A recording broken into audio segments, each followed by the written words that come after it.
Welcome to Faithful Witnesses, Lives of Courage, Compassion, and Devotion. Each week we'll share stories of inspiring people who lived their faith with courage, humility, and love. From those who endured persecution to those who brought hope to their communities, their lives remind us of the power of faith in action. Join us as we learn from their witness and discover how we might live with the same devotion today. This evening we're looking at the Reverend Samuel Quincy. He was the first rector of St. John's. Quincy was from Boston, and he became a missionary in Georgia for the Society of the Propagation of the Gospel. He was ordained deacon and priest in the year 1730 by the Bishop of Carlisle in England. His ministry in Georgia seems to have been one of struggle. Quincy himself suffered from poor health. He made plans to move to South Carolina. According to the commissary to the Bishop of London and rector of St. Philip's, Alexander Garden, concerning Quincy, Garden writes, "All that I've spoken to inform me that they judge him to be good-natured, friendly, peaceful, sober, and just." He became rector of St. John's by the year 1742 and stayed until 1745. He then went to St. George's in Dorchester and resigned there in 1746. And then he went to St. Philip's in Charleston. He published a book which is available today, a pamphlet really, of 20 sermons. And his poor health continued to plague him until his death in 1751. So I want to read just a very small portion of one of his sermons that he titles "The Vanity of Human Life." And listen to this as I read in light of what you already know about Quincy's struggles and his poor health. He's encouraging the people to look beyond, to look to a world on that distant shore, to look to the things eternal, the things that last, and that we are just pilgrims on this fragile earth, our island home. Here he writes, "The vanity of human life, that the inhabitants of the world may learn righteousness. And if they teach us this useful and necessary lesson, and cause us to pass the short time of our sojourning here in fear, not in the slavish and unreasonable fear of death, but in the fear of our Maker, in such humble and reverential fear of Him, as will excite us to obedience, to live soberly, righteously, and godly, then they will answer their proper intention upon us, and we shall reap the benefit of such seasonable warnings for those who are thus duly prepared for their great change by an habitual delight in doing the will of God and walking according to His laws."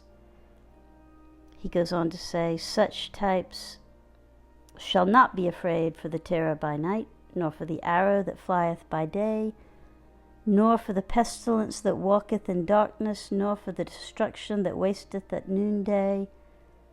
Though 1,000 shall fall at their side, and 10,000 at their right hand, because they have made the Lord their refuge, and the Most High their habitation." He goes on to say, "Let us therefore use this world as not abusing it, because the fashion of it passeth away. the shortness and uncertainty of life and all the enjoyments of it should make us sit very loose in our affections towards them, and neither pursue them with too much eagerness, nor place our chief happiness in them, as if this world was to be our constant abode and place of rest. He goes on to say, "Lay not up for yourselves, says our blessed Lord, treasures upon earth, where moth and dust doth corrupt, and where thieves break through and steal," parentheses, "where there are subject to innumerable accidents and misfortunes. But lay up for yourselves treasures in heaven, where they will be secure beyond a possibility of losing them. And there we may safely anchor our surest hopes and expectations. Where our treasure is, our hearts may be also."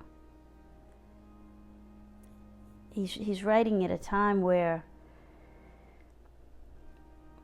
disease killed so many people, and the shortness and uncertainty of life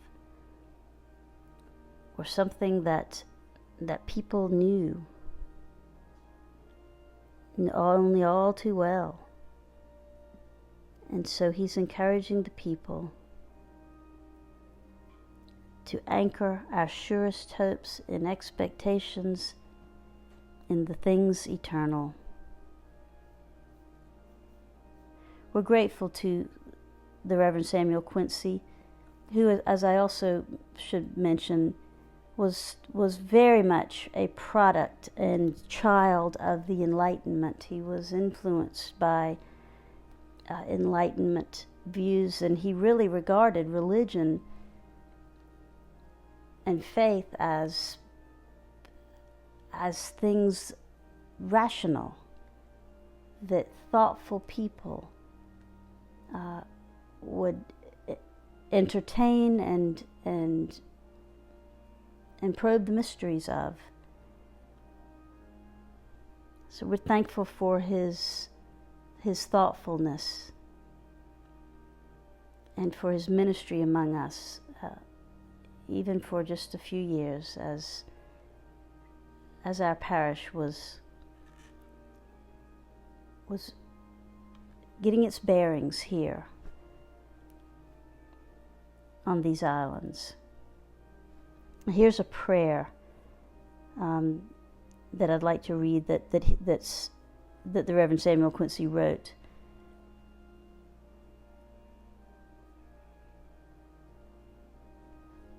He writes and prays, "Let us then endeavor to free ourselves from the entanglements of this world and live above it, that none of the troubles and afflictions we meet with may lay such hold of us as to sink our spirits and obstruct our course heavenward. Let us have a constant eye to the recompense of reward, and bless God who has provided a retreat for us out of the storms and tempests of this inconstant and troublesome world." This prayer is a prayer for every age, and certainly our own age. Let us then endeavor to free ourselves from the entanglements of this world, that none of the troubles and afflictions we meet with may lay such hold of us as to sink our spirits and obstruct our course heavenward. Let us bless God, who has provided a retreat for us. Amen. As we reflect on the lives of these faithful witnesses, we take their example into our own lives. How can we live out our faith with courage, compassion, and devotion? Let's continue this walk together.